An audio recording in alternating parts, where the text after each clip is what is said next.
வாழ்வியல் நோய்கள்லாம் நம்மை தொற்றிக்கொள்ளாமல் இருப்பதற்கு இந்த கேழ்வரகின் கருஞ்சிவப்பு நிறக்கூறு பயனுள்ளதா இருக்கு. அப்போ அந்த கேழ்வரகை குழந்தைகள்ல இருந்து பெண்களா இருக்கட்டும் எல்லாருமே அதை தொடர்ச்சியாக பயன்படுத்திட்டு வரணும். அதை நம்ம ராகி தோசையா கேழ்வரகு தோசையா சாப்பிடலாம்.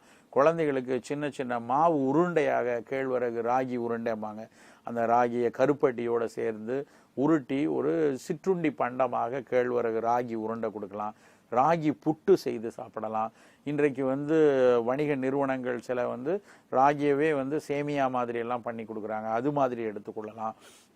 ராகி தோசையாக உளுந்தோட சேர்த்து தோசையா வார்த்து நம்ம சாப்பிடலாம். கொஞ்சம் திடமாக ராகி அடைன்னு சொல்லி நிறைய முருங்கைக்கீரை வெங்காயம் அதெல்லாம் போட்டு அடையாக தட்டி சாப்பிடலாம். ராகி மாவுலேயே சப்பாத்தி மாதிரி போட்டு சாப்பிடலாம். ஏதாவது ஒரு வகையில் தினசரி காலை உணவாகவோ இரவு உணவாகவோ இந்த கேழ்வரகு சேர்ந்த உணவை நம்ம எடுக்கும்போது அது அதில் நம்ம கிடைக்கக்கூடிய தேவையான உடலுக்கு தேவையான கார்போஹைட்ரேட் புரோட்டீன் தவிர கூடுதலாக இந்த சப்ளிமெண்டடாக உடலுக்கு சேர வேண்டிய பல்வேறு கனிமங்களும் இந்த செகண்டரி மெட்டபலைட்டும் இயல்பாகவே இந்த கேழ்வரகுல இருந்து கிடைக்கும். அப்புறம் இன்னொரு முக்கியமான விஷயம் என்ன அப்படின்னா, கேழ்வரகை நல்லா அடை மாதிரி தட்டி சாப்பிடும் பொழுது அதனுடைய உணவு ஒரு லோ கிளைசிமிக் உணவாக இருக்கும். சர்க்கரை நோயாளிகளுக்கு சர்க்கரை சத்து மேகமாக ரத்தத்தில் சேரக்கூடாது, மெதுவாக கொடுக்கணும். சர்க்கரை சத்தும் வேணும், ஆனால் அது ரத்தத்தில் மெதுவாக உட்கிரகிக்கப்பட்டால்தான் அவர்களுக்கு அந்த இரத்த குழாய்களில் டேமேஜஸ் ஏற்படாது. ஸ்மால் வெசல் டேமேஜ்னு சொல்லுவாங்க. சர்க்கரை நோயாளிகளுக்கு அப்படி ஆற்றலும் கிடைக்கணும், வேகமாக வந்துடக்கூடாது, மெதுவாக வரும்பொழுது இந்த ஸ்மால் வெசல் டேமேஜும் ஏற்படாது. அப்படிங்கிறப்ப கேழ்வரகு மிகச்சிறப்பான உணவு. நிறைய பேர் நினைக்கிற மாதிரி அரிசி உணவு இல்லையா, அப்போ உடனே சப்பாத்தி போட்டு கோதுமை உணவு மட்டுமே சர்க்கரை நோயாளி சாப்பிடுவாங்க, எந்த நேரமும் சப்பாத்தி சாப்பிடுவாங்க. அதுக்கு கேழ்வரகு ஒரு சிறந்த மாற்று. இன்னொரு விஷயம், கேழ்வரகு நிறைய சாப்பிடும்போது மலச்சிக்கல் வராது, மூல நோய்க்கு நல்லது. ஆனால் கோதுமையை நிறைய சாப்பிட்டீங்கன்னா அதில் உடல் சூடு ஏற்பட்டு ஒரு சிலருக்கு மூல நோய் கூட வரக்கூடிய வாய்ப்பு உண்டு. அதனால சர்க்கரை நோயாளிகளுக்கும் கேழ்வரகு மிகச்சிறந்த உணவு. குழந்தைகள் முதல் பெரியவங்க வரைக்கும் பெண்கள் வரைக்கும் எல்லோரும் எடுத்துக்கொள்ள வேண்டிய ஒரு சிறுதானியம்னா கேழ்வரகு.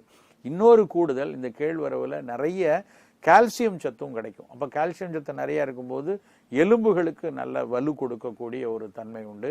உடல் எடை இயல்பாக ரொம்ப கொழுப்பு ஏறாம உடல் எடை குழந்தை நல்ல ஊட்டமா வரணும்னு நினைச்சாலும் இந்த ராகி சேர்ந்த உணவை நம்ம கொடுக்கலாம். குழந்தைகளை பொறுத்த வரைக்கும் தனி கேழ்வரகு கஞ்சியா, இப்போ நிறைய பேர் சத்துமாவு கஞ்சியா பண்ணி கொடுக்குறாங்க. கேழ்வரகு கஞ்சியா தனியாக கொடுக்கும் பொழுது அதனுடைய முழு பலன் நல்லா கிடைக்கும். இப்போ கஞ்சிகளே செய்யும் பொழுது நவதானியங்கள் போட்டு ஒரு கஞ்சி வச்சுக்கணும், சத்து மாவுன்னு போட்டு பயிர்களும் தானியங்களும் சேர்ந்த ஒரு கஞ்சி வச்சுக்கணும், தனி கேழ்வரகு கஞ்சி வச்சுக்கணும். ஒன்று ஒன்றா நம்ம மாற்றி நம்ம குழந்தைகளுக்கு கொடுத்துட்டு வரும்போது தான் ஒவ்வொரு தானியத்தினுடைய பலனும் கொஞ்சமாவது நம்ம உடல்ல சேர்ந்து கொண்டே இருக்கும். அதே மாதிரி நம்ம சிற்றுண்டிகளாக செய்ய வேண்டிய விஷயத்துலையும் இந்த ராகி உருண்டை, ராகியில செய்யக்கூடிய புட்டு, இனிப்பு செய்யணும்னா கூட ராகியோடு சேர்த்து நம்ம பனை வெல்லம் நாட்டு வெல்லம் சேர்ந்த உணவுகளை நம்ம அன்றாடம் கொடுத்துட்டு வரணும். இப்படி எல்லா வகையிலையும் செய்யும் பொழுது தான் நம்மளுடைய நோய் எதிர்ப்பாற்றலும் நல்லா கூடிட்டு வரும். இந்த நான் கம்யூனிகபிள் டிசீசஸ் சொல்லக்கூடிய பல நோய்களினுடைய பிடியிலிருந்து நம்ம விலகுவதற்கும் இந்த கேழ்வரகு மிக உதவியாக இருக்கும். சிறுதானியங்கள்ல மிகச்சிறப்பான தானியங்கள்ல ஒன்று கேழ்வரகு. அதை அன்றாடம் நாம் நம்ம சமையல்ல பயன்படுத்தி ஆரோக்கியத்தை மீட்டெடுக்கணும்.